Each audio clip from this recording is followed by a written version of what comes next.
எல்லோருக்கும் வணக்கங்க. புதுசாக சமைக்கிறவங்களுக்கும் சரி மற்றவங்களுக்கும் சரி இந்த பதிவு வந்து யூஸ்ஃபுல்லாக இருக்கும். நீங்கள் முழுமையாக பாருங்கள், உங்களுக்கு பயனுள்ளதாக தான் இருக்கும். சரிங்களா? இப்போ 2 பேருமே ஆண்கள் பெண்கள் சமைச்சா கூட பொருள்லாம் வாங்குகிற பொருள் வந்து கெட்டு போகாமல் நீண்ட நாட்களுக்கு வந்து இருக்கணும் இல்லைங்களா? அதுக்கு வந்து நம்ம வந்து எப்படி பராமரிக்கிறது அப்படியும் பார்த்துடலாம், சீக்கிரமாக நம்ம சமைக்கிறதையும் பார்த்துடலாம்.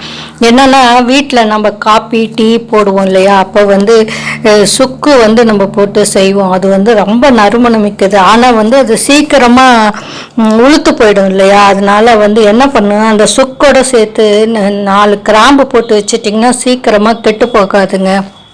புதுசாக நம்ம வந்து கடையிலேருந்து மைதா வாங்கிட்டு வந்தால் வந்து இப்போல்லாம் கரெக்டாக வாங்கிட்டு வரோம். இருந்தால் கூட கொஞ்சம் சேர்த்து எல்லோரும் கஸ்ட் வருவாங்கன்னு வாங்கிட்டு வந்தோம், செலவாகலைன்னு வச்சுக்கோங்களேன். அந்த வந்து நீராவியில் போட்டு கொஞ்சம் நேரம் வச்சுட்டு துணியில் கட்டி வச்சு வேக வச்சுட்டு அப்புறம் ஆற வச்சு காற்று போகாமல் போட்டு வைங்களா, எந்த பூச்சியுமே வராது. ஃப்ரிட்ஜுக்குள்ளே கூட வைக்க வேண்டாம், நீங்கள் வெளியிலே வச்சுக்கலாம். சரிங்களா? அதே போல் வந்து கோதுமை கேழ்வரகு இதெல்லாம் அரைக்கும்போது கொஞ்சம் கல்லுப்பு போட்டு அரைச்சிட்டு வந்துடுங்க மிஷினில் கொடுத்து. அப்போ வந்து புழு பூச்சியெல்லாம் கண்டிப்பாக வராதுங்க.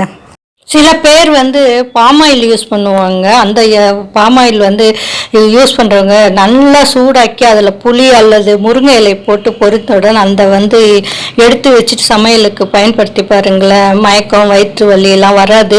அதே போல் இஞ்சி கூட போட்டு காய வச்சு எடுத்து வச்சிட்டிங்கன்னா 1 மாதம் ஆனாலும் சிக்கு வாசமும் வராதுங்க. அதே போல் பச்சை மிளகாய் ரொம்ப நாளைக்கு வந்து ஃப்ரிட்ஜில் வச்சாலும் கெடாமல் இருக்கணும்னா காம்பு கிள்ளிட்டு வச்சுடுங்க. வீட்டுக்கு இப்போ எண்ணெய் நிறையா வாங்கிட்டோம், என்னது சன்ஃப்ளவர் ஆயில் இல்லை கடலெண்ணெய் அப்படின்னா வந்து ரொம்ப நாளைக்கு கெடாமல் வச்சுக்கணும் இல்லையா? கெடாமல் வச்சுக்கணுன்னா 2 டிப்ஸ் இருக்குது. ஒன்று வந்து புளி கொஞ்சம் வந்து உருட்டி அதில் போட்டு வச்சிடலாம், சிக்கு வாசம் வராது. இல்லைன்னா வெல்லம் கூட கொஞ்சம் வந்து கட்டி வெல்லமாக போட்டு வச்சுட்டிங்கனாலும் சிக்கு வாசம் வராது, ரொம்ப நாளைக்கு கெடாமல் இருக்குங்க.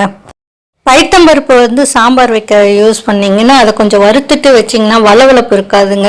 வறுத்துட்டு யூஸ் பண்ணும்போது எல்லாத்துக்குமே வந்து வறுத்துட்டு யூஸ் பண்ணிங்கன்னா வளவளப்பு தன்மை வந்து மறைஞ்சிருங்க, வாசனையாகவும் இருக்கும்.